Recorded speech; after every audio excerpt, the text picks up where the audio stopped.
But you like you doing some little calf raises over there, huh? Yeah.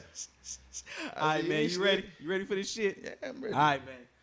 Hey, man, I was born ready. I don't play games. I quit school because of recess. Bam, bam. 20 on the Town podcast. I want to welcome y'all. It's your host, Meezo. We recording from Fedolo Tattoo Studios on 1423 South Harvard Ave. Get it right, get it tight, baby. Man. Hey, man, I just want to, let y'all know what this is. This is a platform, man, for Tulsa, for the city, for the state of Oklahoma. You know what I mean? For local entrepreneurs and business owners. The rich history, you know what I'm saying, that Tulsa has and Oklahoma has. There's plenty of stories. And, also, you know what I'm saying, we just want to support our local business owners. You know what I'm saying? We definitely want to support them, And today, we have a colleague of mine, you know what I'm saying? He's been on Ink Masters. He's got his shop here in Tulsa, Oklahoma. That's when they start. You know what I'm saying? Yeah. It's a staple. We gonna get into it, man. You know what I'm saying? His journey. He's still on the journey right now. Yeah. You know what I mean? Baby, I'm paying my dues, man. I'm just waiting on my season. Yeah. Straight up. So, man, let me ask you this. Where was you at when you got the call? When you got the call from? Hey, check me out. Yo, shout out to the homie Chubbs the barber. Yeah. I can't remember the number on his logo, but shout out to Chubbs the barber. Shout out to Chubbs, man. Jamel Chubbs Gory. You understand? I was sitting in his barber chair, man. He had started started this comb over on me. I don't give a fuck. Like an artist, like I love when people sit down and be like, man, I want this shit right there, man. Just do your thing. Straight up. I told Chubb, like, man, just hook me up with some shit, man. Don't put no designs and shit in my head, man. He said, man, why don't you do a comb over? All right, so it was like my third, fourth week. I was growing this shit out. I remember that motherfucker. Yeah, and I was sitting in this chair, man. I got a call to the producer. I was like, yo, you trying to, that meant I was interested in being season 6. Yeah. Like, man, what I got to do, you know what I'm saying? Because I ain't no selfie taking ass nigga or nothing like that. They want you to take, like, selfie videos and shit. Yeah, and, right. Excessively. Yeah, and, and portray like you the best, this and that, man. And that ain't me being there. So I asked her, like, what I got to do? Yeah. And she like, you got to sign the contract, if you want to do it. I'm like, well, send that motherfucker, you know what I'm saying? Straight up. I finished getting my hair cut. I was kind of bugging. Like, whoa, this shit heavy. And then so you was in Chubb's barber chair. I was in the chair, but hey man, I'm like 1/3 of the way through a cut. Yeah. You understand? Straight up. Yeah, but yeah, I got a little butterflies in my stomach, man, because it was less than 2 weeks before the show aired. Damn, for real? Yeah, I had never watched the show one episode ever before. Yeah. God, I was like, this shit ain't got nothing to do with me, man. I ain't watching that shit. Yeah. And then everybody else that had been on there, you know what I'm saying, they had been in contact with the producers, going through the whole process of getting in the show. They've been in touch with them. This is end of January. They had been in touch with the producers about going on the show since like November. Yeah. So they had time to like watch the episodes and study and prepare for like the challenges and the different styles of tattooing. Nigga, I'm a black and gray artist. Right. I ain't know enough time ahead if I can go practice doing like extra color realism or traditional and shit. You know what I'm saying? But like fuck it, They was prepping for that shit. But like nobody taught me nothing. So in my head, nigga, I'm like, I'm repping for the streets, man. Yeah. You know what I'm saying? And in the industry, really, they look real down on people tattooing at the crib, and you know what I'm saying, and not in the shop, not licensed, but growing up in Oklahoma, like they ain't really have a whole lot of tattoo culture because it was illegal. So if you was tattooing, you was an outlaw. Yeah. You know what I'm saying? It said in the paper. Huh. Word. So Yeah, man. Yeah, I remember when motherfuckers was using the pen. Yeah. You know what I mean? Yeah, but I made the first. I probably made the first goddamn rotary pen. Goddamn with a Crest spin brush back in like 2000. Yeah.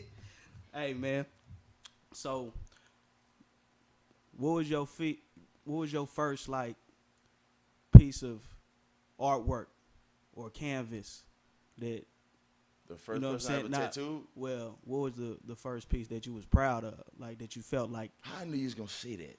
You know what I mean? Like you knew like shit, nigga, I could do this shit. Bro, every time I did another tattoo, that's how I felt. Yeah. I didn't feel like it was the shit over everybody, but I was just impressed and proud of myself because I didn't get it from nobody else. Yeah. Like every fucking strategy and step they had to do with putting in a tattoo on somebody, man. I ain't had Google, I ain't had YouTube. Yeah, I ain't had no fucking internet. They had dial-up around that time, but ain't nobody in the hood had that shit. Yeah. If you did, you might just getting beat up because niggas was jealous of you. Yeah. You know what I'm saying? And like shit, all the reference I had was shit I could find in the library and in Lowrider magazine. That was it. Yeah. No, you know straight up. But yeah, I think one of the first times though, bro, like that really shook me up. I was proud of myself, man. And my first portrait. I didn't know what the fuck I was doing. Yeah. I just remember I had my pops died. I had a tattoo still illegal here. They had a smoker. I ran into that he did some dope black and gray. Okay. And shit, he wouldn't put my pop's portrait on me, man. The whole time he was the only artist, man, I had up to that time I had ever talked to, and that like gave me any type of insight. I got a bunch of tattoos before then. Already. I be trying to ask questions, and I be humble about it, you know what I'm saying? Right. You know, they didn't want to tell me nothing. They was getting offended, you know. And he ran it to me. Motherfucker had a cup of water in a cap of black ink. And I didn't understand how motherfucker get them smooth tones, bro. Okay. This motherfucker hitting the ink and just hit the water. Yeah. And I feel stupid than a motherfucker. Like, why the fuck they ain't think this goddamn water gonna thin this shit out and make it do this all cool and shit, but. Yeah. So when I did my first one, homeboy that owned the shop in New York, he just came back with like, yo, this chick want this portrait. So I was like, shit, bet. I'm gonna watch you do this shit. He was like, nah, I told you gonna do it. Yeah. I said, nah, like, nigga, I ain't never did no portrait. Yeah. Like, man, you gotta just do that shit, man. You got it. And he just handed shit and walked off. He didn't even say it real inspiring or motivational. He just like, nigga, you got it. Like, cut it out. She just want a dot. Yeah. You know what I'm saying? Yeah. Like it's just. Yeah. Nothing. So and like, man, I was looking at it the other day. It popped up on Facebook on the history, you know what I'm saying, or whatever, memories. And what that looked like then to what it looked like now, goddamn, I kick my own ass. Yeah. I hope I run into them when they see me somewhere, catch me on social media if I can redo it. Yeah. But it wasn't that bad though. Nah, that'd be tight. I ain't gonna lie, I'm pretty sure, you know what I'm saying, so respect the artists and look at this shit and be like, you know what, that's it for the first time, he know what the fuck he was doing. Like I ain't had no instruction, no direction. Decent. Yeah, I ain't had nobody over my shoulder. Yeah. I ain't had nobody been in the industry for 40 years or, you know, no legendary artist. No, man, all I had was goddamn me, a few needles and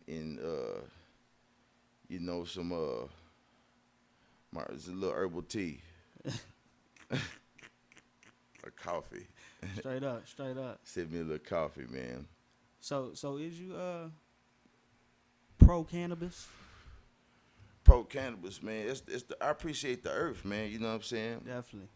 I believe in God, you know. So like, you know, why would I deny, you know, what we got here, man? You know what I'm saying? Right. Like I'm definitely like pro anything that's gonna help with cancers and man. Alzheimer's. I love the leaves, man. I like, you know what I'm saying? I like smelling the grass. I don't get down in it, smell it, but I'm just saying, I like. You know, I appreciate nature, man, and that's like a gift right there, man. You know, so I'm glad my job don't tell me that I can't appreciate the earth and work for them at the same time. Right. So that'll be kind of tough, man. Well, but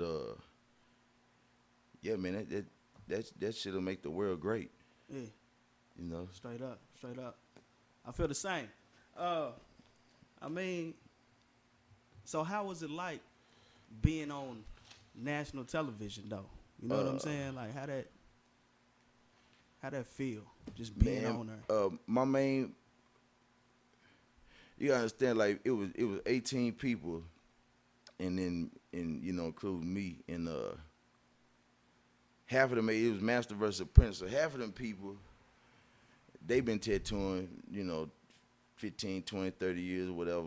The other half, they just grew up around the tattoo industry. How long you been tattooing for though?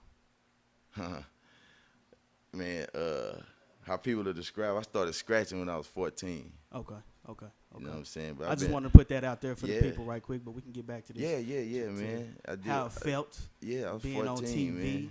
You know what I'm saying? I was proud, man. I was proud, bro. I was proud. I hear you. I was proud and humble at the same time. So the only thing that was most important to me, I was like, man, I just want to make at least one episode just for saying the streets can see me on TV, know what's real, Yeah. And being that representation. Yeah.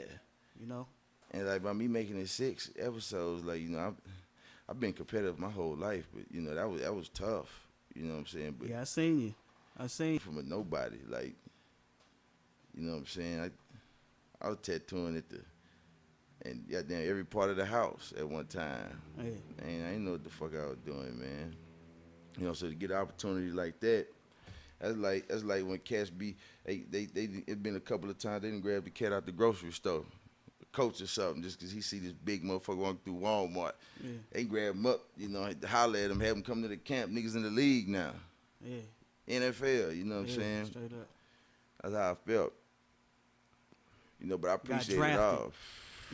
Yeah, bro. Like it was a blessing, man. You know what I'm saying? That's why I really can't complain about it. It's some things and some situations, that you got to experience doing that you don't feel comfortable with, you don't like. But right.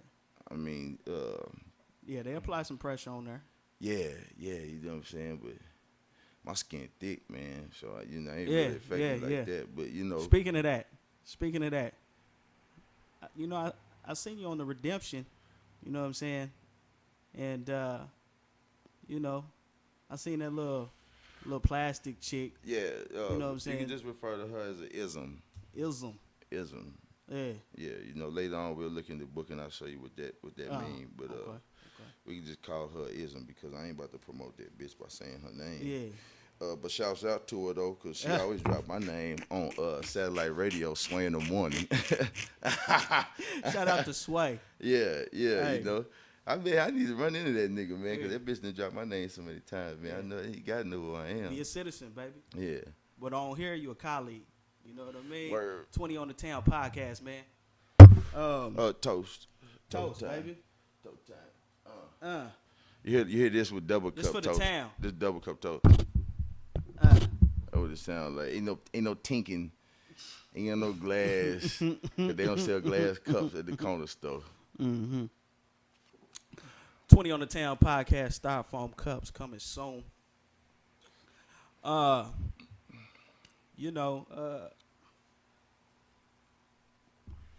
you feel like? Do you feel like there's some momentum in the town this year? You know what I'm saying? Man, I feel like it's been boiling. Like right now, like this year, I feel like it's at some type of some type of peak. In its, it's getting there. I think it's getting there. I think the temperature for water to boil is like 212 degrees. Huh. So I think Tulsa is like 200, man. Like on that. I think it's like 190.